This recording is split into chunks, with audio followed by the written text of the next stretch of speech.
আগামী মাস থেকে জ্বালানি তেলের দাম কমানোর ইঙ্গিত। প্রথম ধাপে তেলের দাম কমিয়েছে এবং দ্বিতীয় ধাপে দাম কমানোরও পরিকল্পনা নিয়েছেন সরকার। অতি মুনাফা নীতি পরিহার ও ডিজেলের দাম কমানোর তাগিদ। দেশে যদি আমরা বাজারতান্ত্রিক জ্বালানির মূল্য আনতে চাই তাহলে সরকারকেও বুঝতে হবে যে তারাও অতি মুনাফা করতে পারবে না। তেলের দামটা এমনভাবে কমানো হয় যেন এটা গরিব মানুষ এবং সাধারণ মানুষের যেন উপকারে আসে। কাল থেকে পেট্রোল পাম্পে ভেজাল বিরোধী অভিযান শুরু। দেখছিলেন প্রধান শিরোনাম। সন্ধ্যার সময় সঙ্গে আছি আমি হাফসাতুন্নেসা এবং আমি সাইফুল রুদ্র। এবার অন্যান্য শীর্ষ সংবাদ। সিদ্ধান্ত ছাড়াই শেষ হলো চট্টগ্রামে কন্টেইনার পরিবহনকারীদের সঙ্গে জেলা প্রশাসকের বৈঠক। ধর্মঘটে বন্দরে ইতিহাসের সবচেয়ে ভয়াবহ জট, আমদানি রপ্তানিতে স্থবিরতা। জঙ্গিবাদের মদতদাতা উস্কানিদাতাদেরও বিচার করা হবে। যুক্তরাষ্ট্রে প্রবাসীদের উদ্দেশ্যে দেয়া বক্তব্যে প্রধানমন্ত্রী শেখ হাসিনা। প্রবাসে বাংলাদেশি হত্যার নিন্দা। এবার ছুরি কাছে নিয়ে অংশ নেওয়া যাবে না তাজিয়া মিছিলে। আশুরা ও পূজায় থাকবে নিশ্ছিদ্র নিরাপত্তা ব্যবস্থা, বললেন ডিএমপি কমিশনার। আধিপত্য বিস্তারকে কেন্দ্র করে বগুড়ায় আজিজুল হক কলেজে ছাত্রলীগ ও যুবলীগের সংঘর্ষে একজন নিহত। শহরের বিভিন্ন এলাকায় ভাঙচুর।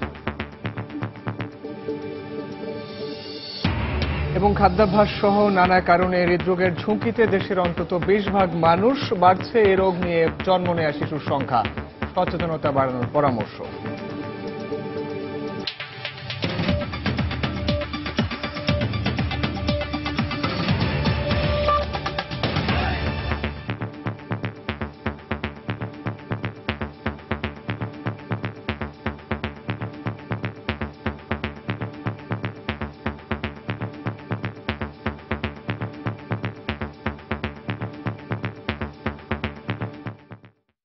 আগামী মাসের মধ্যেই আবারও জ্বালানি তেলের দাম কমার ইঙ্গিত মিলেছে সরকারের তরফ থেকে। দুপুরে রাজধানীতে পেট্রোল পাম্পে ভেজাল বিরোধী অভিযানে এসে বিদ্যুৎ ও জ্বালানি প্রতিমন্ত্রী নসরুল হামিদ সাংবাদিকদের জানান, অক্টোবরের যে কোনো সময় থেকে দ্বিতীয় দফায় জ্বালানি তেলের দাম কমিয়ে নতুন মূল্য কার্যকর করা হবে। এদিকে অর্থনীতিবিদ ও জ্বালানি বিশেষজ্ঞরা বলছেন, ডিজেলের দাম কি পরিমাণ কমছে তার উপরই নির্ভর করছে ভোক্তা পর্যায়ের সুফল। পাশাপাশি সরকারকেও সরে আসতে হবে অতি মুনাফার নীতি থেকে। দেবাশিস রায় রিপোর্ট। প্রায় 2.5 বছরেরও বেশি সময় ধরে আন্তর্জাতিক বাজার মূল্যে দরপতন চলছে জ্বালানি তেলের, কিন্তু দেশের বাজারে এর সুফল মেলেনি অনেকাংশেই। বাংলাদেশ পেট্রোলিয়াম কর্পোরেশন বিপিসির লোকসান পুষিয়ে নেবার কারণ দেখিয়ে এতদিন সরকারও আমলে নেয়নি জ্বালানি তেলের আন্তর্জাতিক দরপতনে। নীতি নির্ধারণী মহলের আশ্বাস ছিল দাম সমন্বয় হবে 3 ধাপে। সবশেষ গেল এপ্রিলের শেষ নাগাদ পেট্রোল ও অকটেন 10 টাকা এবং ডিজেল কেরোসিনে 3 টাকা করে দাম কমায় সরকার। বৃহস্পতিবার রাজধানীর একটি তেলের পাম্পে ভেজাল বিরোধী অভিযানে এসে সংশ্লিষ্ট মন্ত্রী জানালেন, দ্বিতীয় ধাপে অক্টোবর থেকে কমছে জ্বালানি তেলের দাম। তাগিদ দেন ভোক্তা পর্যায়ে কার্যকর পরিবর্তনেরও। সরকার ইতিমধ্যে একবারে প্রথম ধাপে দাম কমিয়েছে তেলের দাম এবং দ্বিতীয় ধাপে দাম কমানোরও পরিকল্পনা নিয়েছেন সরকার। দামের দিক দিয়ে সাশ্রয় দিতে চাই, তাহলে আমরা মানের দিক দিয়েও একটা ভালো পেট্রোল তেল আমরা দিতে চাই। আগামী মাসের নাগাদ আমরা চিন্তা ভাবনা করছি। আমরা দেখতে চাই পরিবহনের ভাড়া যেন সেই পরিমাণের অন্তত অ্যাডজাস্ট করে তারা। এদিকে অর্থনীতিবিদ ও জ্বালানি বিশেষজ্ঞদের ভাষ্য, সাধারণ গ্রাহক পর্যায়ে সুফল পেতে ডিজেলের দাম কমাতে হবে উল্লেখযোগ্য হারে, রোধ করতে হবে সরকারের বাড়তি লাভের প্রবণতাও। যে জ্বালানির দামটা কমানো অপরিহার্য। দেশে যদি আমরা বাজারতান্ত্রিক জ্বালানির মূল্য আনতে চাই তাহলে সরকারকেও বুঝতে হবে যে তারাও অতি মুনাফা করতে পারবে না। যানবাহনের ক্ষেত্রে একটা প্রভাব হবে। আরেকটা হচ্ছে যে যারা চাষিরা, যারা সেচের জন্য ডিজেল ব্যবহার করে, সেখানেও একটা প্রভাব হোক। পরামর্শ থাকবে যেন এই তেলের দামটা এমনভাবে কমানো হয় যেন এটা গরিব মানুষ এবং সাধারণ মানুষের যেন উপকারে আসে। বিশেষত ডিজেল এবং কেরোসিনের দামটা গতবার যেরকম কম হারে কমানো হয়েছে সেটা একেবারেই অনুচিত হয়েছে বলে আমরা মনে করি। তাদের মতে মূল্য হ্রাসের ক্ষেত্রে ধাপে ধাপে নীতি বর্জন করে সিদ্ধান্ত একবারে নেওয়া হলে দৃশ্যমান পরিবর্তন আসবে কাঙ্ক্ষিত হারে। দেবাশিস রায়, সময় সংবাদ, ঢাকা। কোনো ধরনের সিদ্ধান্ত ছাড়াই জেলা প্রশাসকের সঙ্গে প্রাইম মুভার মালিক চালক কর্মচারী সমিতির সভা শেষ হয়েছে। কোনো সমাধান না আসা পর্যন্ত ধর্মঘট চালিয়ে যাওয়ার ঘোষণা দিয়েছেন তারা।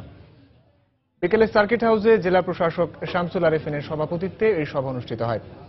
এদিকে প্রাইম মুভার মালিক চালক কর্মচারী সমিতির ধর্মঘটের সঙ্গে একাত্মতা প্রকাশ করে আগামী শনিবার থেকে বৃহত্তর চট্টগ্রামে অনির্দিষ্টকালের ধর্মঘটের ডাক দিয়েছে জেলা সড়ক পরিবহন মালিক সমিতি। দুপুরে শুরু হওয়া এই সভায় প্রাইম মুভার মালিক চালক কর্মচারী সমিতি তাদের বিভিন্ন সমস্যা ও দাবি জেলা প্রশাসকের কাছে তুলে ধরেন। তারা বলেন, ওভারলোডিং এর নামে চাঁদাবাজি, স্কেলের নামে দাউদকান্দি ও মেঘনা সেতুতে অতিরিক্ত টাকা আদায় করছে চাঁদাবাজরা। মন্ত্রণালয় থেকে কোনো সমাধান না আসায় সিদ্ধান্ত ছাড়াই 4 ঘন্টা পর সভা শেষ হয়। এর আগে সারা দিনই বন্দর এলাকায় দিনভর অবস্থান কর্মসূচি পালন করেছে প্রাইম মুভার মালিক চালক কর্মচারী সমিতি। সল্টকোলা ক্রসিং এলাকার রাস্তার পাশে অবস্থান নিয়ে মিছিল সমাবেশ করে তারা। গত সোমবার থেকে 7 দফা দাবিতে প্রাইম মুভার চলাচল বন্ধ রেখেছে সংগঠনটি।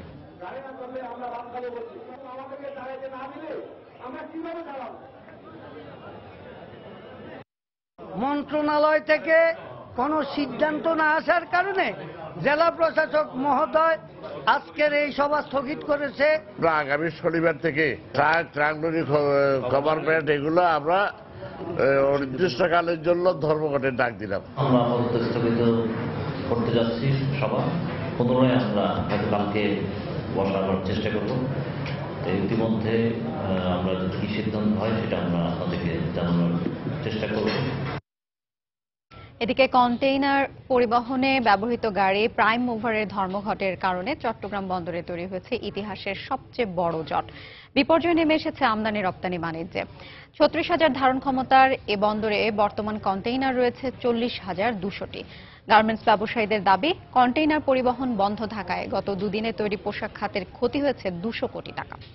বিস্তারিত জানাচ্ছেন কমল দে। শত চেষ্টা করেও গত 4 মাস ধরে কন্টেইনার জট থেকে মুক্তি পাচ্ছে না দেশের প্রধান সামুদ্রিক বন্দর চট্টগ্রাম। একের পর এক জটিলতা ভর করছে বন্দরের উপর।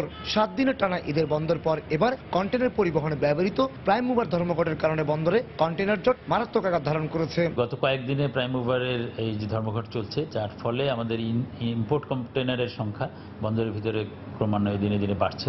খালি কন্টেইনারটাও আমাদের যেটি অফ ডকে চলে যাওয়ার কথা সেটিও এখানে থেকে যাচ্ছে। তার মানে পুরা কন্টেইনারের নামানো উঠানো দুটি প্রক্রিয়ায় বাধাগ্রস্ত হবে এবং এর ফলে যারা আমদানিকারক তারাও ক্ষতিগ্রস্ত হবে।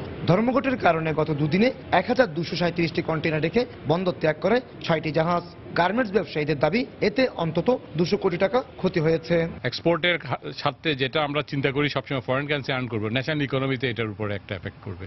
তাই আমার মনে হয় এটা ইমিডিয়েট এই জিনিসটা যদি সলভ না করে বসে আমরা অনেক বেশি ক্ষতি হয়ে যাবে। তবে ধর্মঘট অব্যাহত থাকলে আগামী একদিনের মধ্যে বন্দরে জেটিতে জাহাজ বেড়া বন্ধ হয়ে যেতে পারে বলে আশঙ্কা শিপিং এজেন্টদের। বন্দরে যদি এই পরিস্থিতি চলতে থাকে, কোনো কন্টেইনার নামানো যাবে না, তাহলে আমাদের জাহাজগুলো দাঁড়িয়ে থাকবে এবং কন্টেইনার নামাতে পারবে না এবং আমাদেরকে দৈনিক 10 থেকে 15,000 ড্যামেজ গুনতে হবে। চট্টগ্রাম বন্দরে বর্তমানে কন্টেইনারবাহী 47টি জাহাজ অবস্থান করছে। এছাড়া বিভিন্ন প্রাইভেট আইসিডি মুখী 3,750টি আমদানি পণ্যবাহী কন্টেইনার বন্দরের ইয়ার্ডে এবং রপ্তানি পণ্যবাহী 5,720টি কন্টেইনার আইসিডিতে পড়ে আছে। কমল দে, সময় সংবাদ, চট্টগ্রাম। যারা নির্বাচনের নামে মানুষ হত্যা করছে তারাই সাম্প্রতিক সময়ে জঙ্গিবাদের মূল হোতা বলে মন্তব্য করেছেন প্রধানমন্ত্রী শেখ হাসিনা। বুধবার যুক্তরাষ্ট্রের ভার্জিনিয়াতে স্থানীয় আওয়ামী লীগের নেতা কর্মী ও প্রবাসী বাংলাদেশিদের উদ্দেশ্যে দেয়া বক্তব্যে প্রধানমন্ত্রী বলেন, জঙ্গিদের সঙ্গে তাদের মদতদাতা ও উস্কানিদাতাদেরও বিচার করা হবে। প্রধানমন্ত্রীকে 70তম জন্মদিনের শুভেচ্ছা জানাতে এদিন রিজ কার্লটন হোটেলে সমবেত হন Washington DC, new York, Virginia সহ বিভিন্ন অঙ্গরাজ্যের আওয়ামী লীগের নেতা কর্মী ও প্রবাসী বাংলাদেশিরা। বক্তব্যে প্রধানমন্ত্রী সৈয়দ শামসুল হকের স্মৃতিচারণ করে বলেন, 81 সাল দেশে ফেরার পর এই প্রথম কিছুটা অবকাশ পেয়েছেন তিনি। দলের দুর্দিনে ভূমিকা রাখায় এ সময় প্রবাসীদের শুভেচ্ছা জানান শেখ হাসিনা। দেশের ভাবমূর্তি উজ্জ্বলে কাজ করতে প্রবাসীদের প্রতি আহ্বান জানিয়ে জঙ্গিবাদ দমনের সরকারের কঠোর অবস্থানের কথা পুনর্ব্যক্ত করেন প্রধানমন্ত্রী শেখ হাসিনা। কিন্তু সচেতন, কোথাও কিছু হলে জনগণই আমাদের জানিয়ে দিচ্ছে। যাদেরকে খালেদা জিয়া মন্ত্রী বানিয়েছে, জিয়াউর রহমান মন্ত্রী বানিয়েছে, এদের হাতে আমার লাখো শহীদের রক্তরঞ্জিত পতাকা তুলে দিয়েছিল। আজকে তারা যুদ্ধ অপরাধী হিসেবে তাদের বিচার হয়েছে। অভ্যন্তরীণ বিষয়ে পাকিস্তান হস্তক্ষেপ করায় দেশটির সঙ্গে কোনো কূটনৈতিক সম্পর্ক থাকবে কিনা তা ভেবে দেখা হবে বলে মন্তব্য করেছেন আওয়ামী লীগের যুগ্ম সাধারণ সম্পাদক মাহবুবুল আলম হানিফ। রাজধানীর কাফরুলে নগর উত্তর আওয়ামী লীগের এক আলোচনা সভায় তিনি এই মন্তব্য করেন। সভায় আওয়ামী লীগের সাধারণ সম্পাদক ও জনপ্রশাসন মন্ত্রী সৈয়দ আশরাফুল ইসলাম আগামীকাল প্রধানমন্ত্রী শেখ হাসিনাকে যে গণসংবর্ধনা দেওয়া হবে তাতে নেতাকর্মীদের স্বতঃস্ফূর্তভাবে অংশ নেওয়ার আহ্বান জানান। আমরা ৭১ সালে পাকিস্তানের সঙ্গে সম্পর্ক ছিন্ন করেছি, আমরা যুদ্ধ করে দেশ স্বাধীন করেছি। ওই পাকিস্তানের সঙ্গে বাঙালি জাতির আর কখনো সম্পর্ক হতে পারে না। রাষ্ট্রীয়ভাবে কূটনীতিভাবে যে সম্পর্ক ছিল, পাকিস্তান আমাদের দেশের আভ্যন্তরীণ ব্যাপারে হস্তক্ষেপ করে সেই সম্পর্ক নষ্ট করে দিয়েছে। ভবিষ্যতে বাংলার জনগণ ভেবে দেখবে ওই পরাজয় শক্তি, ওই গণহত্যাকারী ওই পাকিস্তানের সঙ্গে আর কোন কূটনৈতিক সম্পর্ক রাখার প্রয়োজন আছে কিনা। বাঙালির জাতি জননেত্রী শেখ হাসিনার হাত থেকে যা পেয়েছে অন্য কেউ এই বাংলাদেশে দিতে পারে নাই। তিনি পরিশ্রম করে যাচ্ছেন এই বাঙালি জাতির জন্য। তাই আমরা সিদ্ধান্ত নিয়েছি যে তিনি এত পরিশ্রম করেন এই দলের জন্য, এই দেশের জন্য, এই দেশের মানুষের জন্য, আমরা তার প্রতিদানে শুধুমাত্র একটি ফুল উপহার দিব কালকে বিমানবন্দরে। এবারে আশুরার তাজিয়া মিছিলে ছুরি, কাঁচি ও বল্লম নিয়ে অংশ নেওয়া যাবে না বলে জানিয়েছেন ঢাকা মহানগর পুলিশ কমিশনার। এছাড়া আসন্ন পূজা এবং আশুরায় নিশ্ছিদ্র নিরাপত্তা ব্যবস্থা নেওয়া হয়েছে বলেও জানান ডিএমপি কমিশনার। আগামী মাসে মুসলমান ও হিন্দুদের দুটি উৎসবকে কেন্দ্র করে কঠোর নিরাপত্তা ব্যবস্থা জোরদারের ঘোষণা দিয়েছে ঢাকা মেট্রোপলিটন পুলিশ। সকালে ডিএমপির কাউন্টার টেরোরিজম ইউনিটের একটি সমাপনী অনুষ্ঠানে বক্তব্য রাখেন ডিএমপি কমিশনার আসাদুজ্জামান মিয়া। এ সময় শিয়া সম্প্রদায়ের তাজিয়া মিছিলে ছুরি, কাঁচি ও বল্লম নিয়ে অংশ নেওয়া যাবে না বলে জানিয়েছেন তিনি। আমরাই পাইকদেরকে ডেকেছি, বলেছি যে না, নিরাপত্তা রিজিয়নে এখন এই ছুরি, কাঁচি, দাও নিয়ে মিছিল করা যাবে না। এটা কোনো ধর্মীয় অনুশাসন না, এটা একটা উৎসবে পরিণত হয়েছে। তো অলরেডি তারা আমাদেরকে কথা দিয়েছে এই ধরনের কাজ তারা করবে না। পাশাপাশি আসন্ন পূজা এবং মহরম উপলক্ষে নিশ্ছিদ্র নিরাপত্তা নেওয়া হয়েছে বলেও জানিয়েছেন DMP commissioner. Police, answer, RAB এবং স্থানীয় জনগণকে সাথে নিয়ে প্রত্যেকটা মণ্ডপের আলাদা আলাদা আইন শৃঙ্খলা নিয়ন্ত্রণের আমরা ব্যবস্থা গ্রহণ করব। উৎসব দুটির পাশাপাশি বাংলাদেশে ইংল্যান্ড ক্রিকেট দলের 1 মাস অবস্থানকে কেন্দ্র করে সব ধরনের নিরাপত্তা নিশ্চিত করা হচ্ছে বলে জানায় ডিএমপি। মুজাহিদ শুভ, সময় সংবাদ, ঢাকা। সন্ধ্যার সময় আরো থাকছে। মহাখালী ও সংসদ ভবনের দক্ষিণ প্লাজায় বিএনপি নেতা হান্নান শাহের 2 দফা জানাজা অনুষ্ঠিত। কাল কাপাসিয়ায় দাফন। দেশে হৃদযন্ত্রের সমস্যা নিয়ে জন্ম নেওয়া শিশুর সংখ্যা দিন দিন বাড়ছে। গর্ভাবস্থায় অনেক মা নির্দিষ্ট কয়েকটি রোগে আক্রান্ত হয় বলেই মূলত হৃদরোগে আক্রান্ত নবজাতকের সংখ্যা বাড়ছে। তবে সংশ্লিষ্টরা বলছেন, প্রাপ্তবয়স্কদের হৃদরোগ চিকিৎসায় অগ্রগতি হলেও উন্নতি নেই শিশুদের ক্ষেত্রে। ঘাটতি রয়েছে প্রাতিষ্ঠানিক পড়াশোনা ও প্রশিক্ষণের ক্ষেত্রেও। হৃদরোগ বিশেষজ্ঞরা বলছেন, গর্ভকালীন মায়ের স্বাস্থ্যের প্রতি সচেতনতার মাধ্যমে শিশুকে এ রোগ থেকে রক্ষা করা যেতে পারে। মানিকগঞ্জের তাহমিদ, বয়স মাত্র 1.5 বছর। যে বয়সে ঘরময় ছুটোছুটি করার সময় ঠিক তখনই তার দিন কাটছে হাসপাতালের বেডে। বুকের ব্যান্ডেজ সাক্ষ্য দিচ্ছে কিছুদিন আগেই করা হয়েছে জটিল অপারেশন। শিশুটি জন্মগত হৃদরোগে আক্রান্ত। তাহমিদের মতো এখন অনেক শিশুই আসছে ঢাকা শিশু হাসপাতালে। জন্মগতভাবে শিশুদের হৃদরোগ হওয়ার সুনির্দিষ্ট কোনো কারণ না থাকলেও সংশ্লিষ্টরা বলছেন, গর্ভধারণের 3 মাসের মধ্যে মা যদি রুবেলা, ডায়াবেটিস ও থাইরয়েডের মতো রোগে আক্রান্ত হন, তাহলে গর্ভের শিশু জন্মগতভাবে হৃদরোগে আক্রান্ত হয়ে ভূমিষ্ঠ হওয়ার আশঙ্কা থাকে। সাম্প্রতিক সময়ের এক পরিসংখ্যান বলছে প্রতি 1000 জীবিত শিশুর মধ্যে 25 জনেরই জন্মগত হৃদরোগের সমস্যা রয়েছে। চিকিৎসকরা বলছেন শিশু আক্রান্ত হলে দ্রুত শ্বাস নেওয়া, শরীর ঠান্ডা হয়ে যাওয়া, শ্বাসকষ্ট হওয়া, অকারণে কান্না সহ নানা সমস্যা দেখা দিতে পারে। তাই দ্রুত চিকিৎসকের পরামর্শ নিতে হবে। গবেষণায় দেখা গেছে প্রায় 30,000-এর উপরে শিশু প্রতি বছর জন্মগত হৃদরোগ নিয়ে জন্ম হয়। তো যদি এর এত মাত্রায় শিশু প্রতি বছর জন্ম হয়, এত মাত্রা শিশুকে চিকিৎসা দেওয়ার মতো অবস্থা এখনো আমাদের দেশের চিকিৎসা হাসপাতালগুলোতে হয়নি। মায়ের যদি রুবেলা ইনফেকশন হয়, ওই বাচ্চা যদি মায়ের গর্ভে প্রথম 3 মাসের মধ্যে থাকে, ওই বাচ্চার জন্মগত হার্টের ত্রুটি থাকাটা খুবই স্বাভাবিক। বিশেষ যদি ঠান্ডা না লাগে, বাচ্চাকে অল্প বেশি শ্বাসকষ্ট যদি হয় বা হাসপাতালে ভর্তি করে অথবা চিকিৎসকের শরণাপন্ন হই, ওই বাচ্চারা ভালো থাকবে। হৃদরোগে আক্রান্ত নবজাতকের সংখ্যা আশঙ্কাজনক হারে বাড়লেও নেই উন্নত চিকিৎসা ব্যবস্থা। চিকিৎসা ঘাটতির পাশাপাশি নেই এই বিষয়ে পড়াশোনারও তেমন কোনো সুযোগ। তাই সংশ্লিষ্টরা বলছেন চিকিৎসা ব্যবস্থা উন্নত করতে প্রাতিষ্ঠানিক পড়াশোনার পাশাপাশি বাড়াতে হবে উচ্চতর প্রশিক্ষণ। আমাদের এখন যে শিশু হৃদরোগ বিশেষজ্ঞ আছে সেই পরিমাণ কিন্তু আমাদের আরো দরকার। হ্যাঁ, সেই জন্য যে জিনিসটা দরকার সেটা হচ্ছে কোর্স খোলার দরকার, স্পেশালিটি ক্রিয়েট করার জন্য পড়াশোনা করার দরকার। দেশের অন্যতম চিকিৎসা কেন্দ্র ঢাকা মেডিকেল কলেজ হাসপাতালে শিশুদের জন্য 200 শয্যা থাকলেও নেই শিশু হৃদরোগ নিরাময়ের কোনো ব্যবস্থা। তোহা খান তামিম, সময় সংবাদ, ঢাকা। বাংলাদেশের নিরাপত্তা বাহিনী বিরোধী দলগুলোর ওপর দমনপীড়ন চালাচ্ছে বলে অভিযোগ করেছে নিউ ইয়র্ক ভিত্তিক মানবাধিকার সংস্থা হিউম্যান রাইটস ওয়াচ। নিরাপত্তার নামে সরাসরি পায়ে গুলি করা হচ্ছে বলেও প্রতিবেদনে উল্লেখ করা হয়। বৃহস্পতিবার সংস্থাটির প্রকাশিত এক প্রতিবেদনে বাংলাদেশের আইন শৃঙ্খলা রক্ষাকারী বাহিনীর কর্মকাণ্ডের সমালোচনা করা হয়। সংস্থাটির এশিয়া বিষয়ক পরিচালক ব্রাড অ্যাডামস বলেন, সরকার বিচার বহির্ভূত হত্যাকাণ্ড ও সহিংসতার বিরুদ্ধে জিরো টলারেন্স নীতি গ্রহণ করলেও 2013 সালের শুরুর দিকে বিভিন্ন স্থানে সহিংসতা ছড়িয়ে পড়ে। বিভিন্ন সময়ে বিরোধী দলের বিক্ষোভ কর্মসূচিতে পুলিশের বিরুদ্ধে বল প্রয়োগের অভিযোগ খতিয়ে দেখতে বাংলাদেশ সরকারের প্রতি আহ্বান জানায় HRW।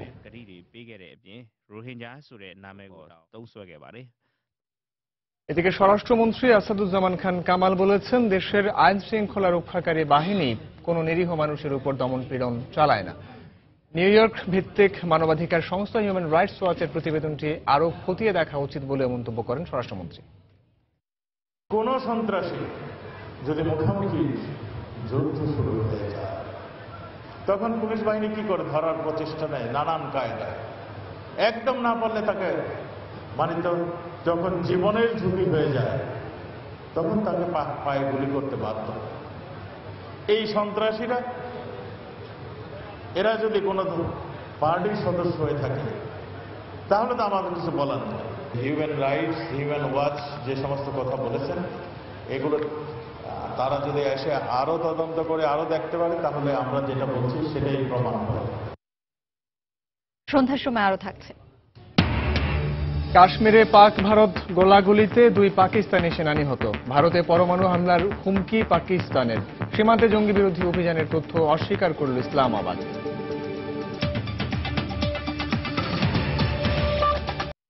আধিপত্য বিস্তারকে কেন্দ্র করে বগুড়া আজিজুল হক কলেজে ছাত্রলীগ ও যুবলীগের সংঘর্ষে একজন নিহত হয়েছেন, আহত হয়েছেন আরও একজন। দুপুরে কলেজের পুরাতন ভবন এলাকায় এই সংঘর্ষ হয়। পুলিশ ও প্রত্যক্ষদর্শীরা জানায়, ভাড়া নিয়ে কলেজ ছাত্রলীগের এক কর্মীর সাথে রিকশা চালকের তর্ক হয়। এ সময় রিকশা চালকের পক্ষ নিয়ে ছাত্রলীগের কর্মীর ওপর হামলা চালায় জেলা যুবলীগের কয়েক নেতা। এক পর্যায়ে ছাত্রলীগ ও যুবলীগ কর্মীদের মধ্যে সংঘর্ষ হলে ছুরিকাঘাতে ইব্রাহিম নামে এক ছাত্র নিহত হন। আহত অপর একজনকে উদ্ধার করে শহীদ জিয়াউর রহমান মেডিকেল কলেজ হাসপাতালে ভর্তি করা হয়। নিহত ইব্রাহিম আজিজুল হক কলেজের মাস্টার্স শেষ বর্ষের ছাত্র বলে জানিয়েছে পুলিশ। এদিকে এ ঘটনার প্রতিবাদে শহরের প্রধান সড়কের অবস্থান নিয়ে বিক্ষোভ মিছিল করে বিক্ষুব্ধ ছাত্রলীগ নেতারা। এ সময় সড়কে থাকা বেশ কয়েকটি রিকশা ভাঙচুর এবং কর্তব্যরত এক পুলিশের মোটরসাইকেলে আগুন দেওয়া হয়।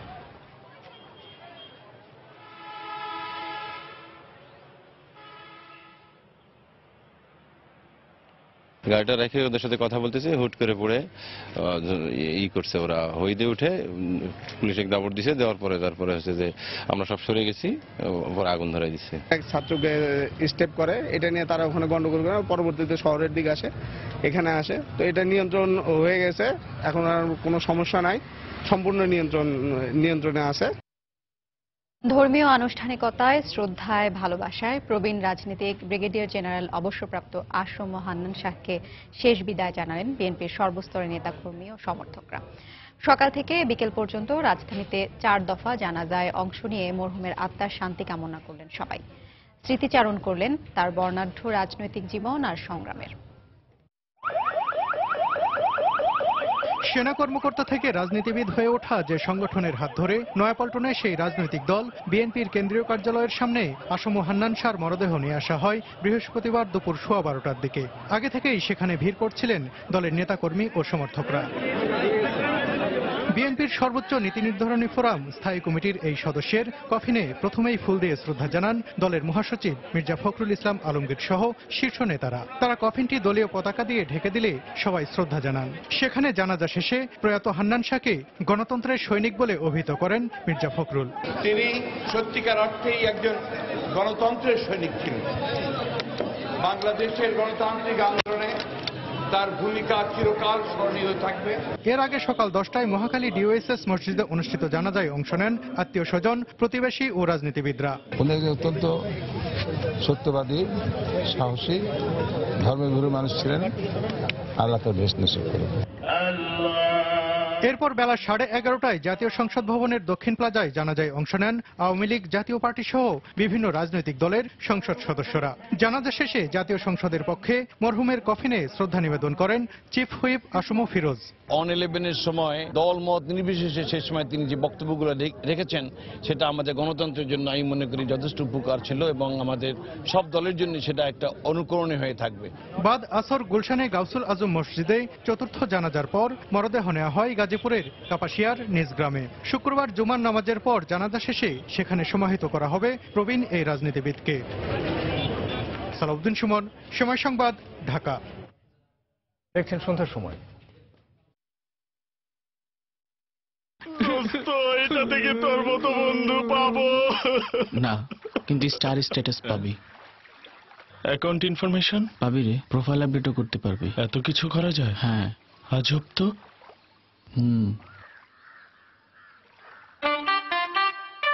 প্রয়োজন যাই হোক, মাইজিপি অ্যাপে সবই পারবেন। আর ডাউনলোডে 50 MB ইন্টারনেট একদম ফ্রি। গ্রামীণ ফোন। প্রধানমন্ত্রী শেখ হাসিনার 70তম জন্মদিন উপলক্ষে বর্ণাঢ্য র্যালি বের করেছে বাংলাদেশ ছাত্রলীগ। সকালে ঢাকা বিশ্ববিদ্যালয়ের মধুর ক্যান্টিনের সামনে থেকে এই র্যালিটি বের করা হয়। ছাত্রলীগের কেন্দ্রীয় সভাপতি সাইফুর রহমান সোহাগ ও সাধারণ সম্পাদক জাকির হোসেনের নেতৃত্বে র্যালিতে অংশ নেন ঢাকা বিশ্ববিদ্যালয় সহ ছাত্রলীগের বিভিন্ন শাখার নেতাকর্মীরা। এ সময় প্রধানমন্ত্রীকে শুভেচ্ছা ও অভিনন্দন জানিয়ে নানা স্লোগান দেয় তারা। র্যালিটি ঢাকা বিশ্ববিদ্যালয়ের বিভিন্ন সড়ক প্রদক্ষিণ করে টিএসসির সামনে রাজু ভাস্কর্যের পাদদেশে গিয়ে শেষ হয়।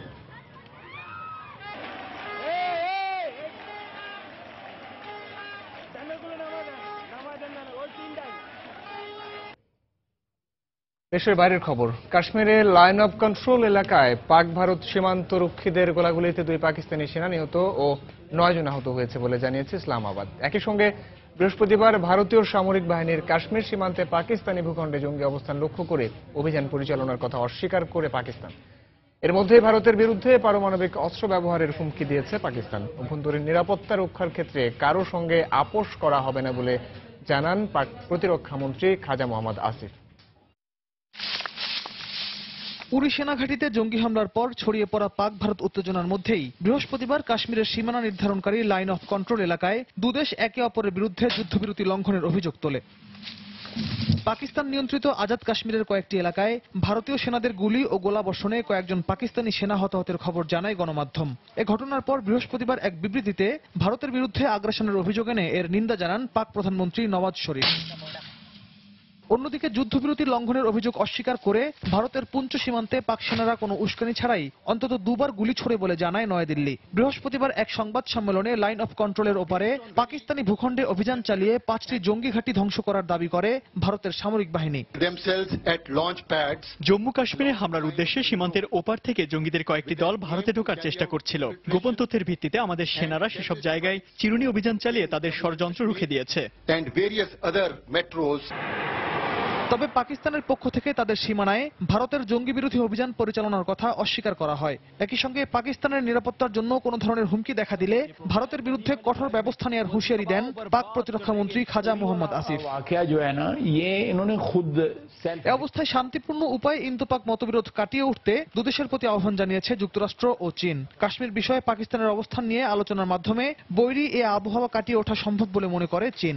আর যুক্তরাষ্ট্র পাকিস্তানের সঙ্গে দ্বন্দ্বে না জড়াতে ভারতের প্রতি আহ্বান জানিয়েছে। দুদেশের মধ্যে চলমান সংকট কাটিয়ে উঠতে কূটনীতিক পর্যায়ের আলোচনায় বসার পরামর্শ দেয় হোয়াইট হাউস। রিয়াদুল ইসলাম, সময় সংবাদ।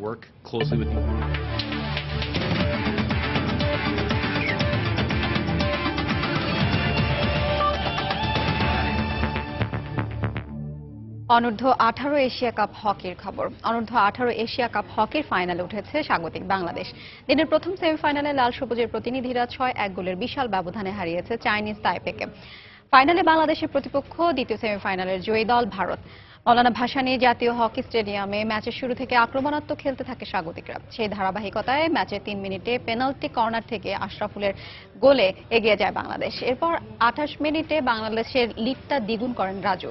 ম্যাচের 48 ও 52 মিনিটে আবারও পেনাল্টি কর্নার থেকে টানা 2টি গোল করেন আসরের অন্যতম সেরা খেলোয়াড় বাংলাদেশের আশরাফুল ইসলাম। এরপর ম্যাচের 60 মিনিটে রাব্বি ও 66 মিনিটে পেনাল্টি কর্নার থেকে সজীব গোল করলে 6-1 গোলের বিশাল ব্যবধানে জয় নিয়ে ফাইনালে পৌঁছায় লাল সবুজের প্রতিনিধিরা।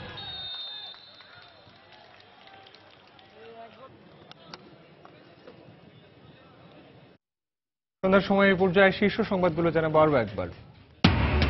আগামী মাস থেকে জ্বালানি তেলের দাম কমানোর ইঙ্গিত দিলেন জ্বালানি প্রতিমন্ত্রী। কাল থেকে পেট্রোল পাম্পে শুরু হচ্ছে ভেজাল বিরোধী অভিযান। সিদ্ধান্ত ছড়াই শেষ হল চট্টগ্রামে কন্টেইনার পরিবহনকারীদের সঙ্গে জেলা প্রশাসকের বৈঠক। ধর্মঘটে বন্দরে ইতিহাসের সবচেয়ে ভয়াবহ জট, আমদানি রপ্তানিতে স্থবিরতা। জঙ্গিবাদের মদতদাতা উস্কানিদাতাদেরও বিচার করা হবে, যুক্তরাষ্ট্রের প্রবাসীদের উদ্দেশ্যে দেয়া বক্তব্যে প্রধানমন্ত্রী শেখ হাসিনা। প্রবাসে বাংলাদেশি হত্যার নিন্দা। এবার ছুরি কাঁচি নিয়ে অংশ নেওয়া যাবে না তাজিয়া মিছিলে। আশুরা ও পূজায় থাকবে নিশ্চিদ্র নিরাপত্তা ব্যবস্থা, বললেন ডিএমপি কমিশনার। এবং আধিপত্য বিস্তারকে কেন্দ্র করে বগুড়ায় আজিজুল হক কলেজে ছাত্রলীগ ও যুবলীগের সংঘর্ষে একজন নিহত, শহরের বিভিন্ন এলাকায় ভাঙচুর। এ ছিল সন্ধ্যার সময়। যে কোনো খবর পেতে ভিজিট করুন সময়নিউজ.টিভি। সঙ্গে থাকুন সময়।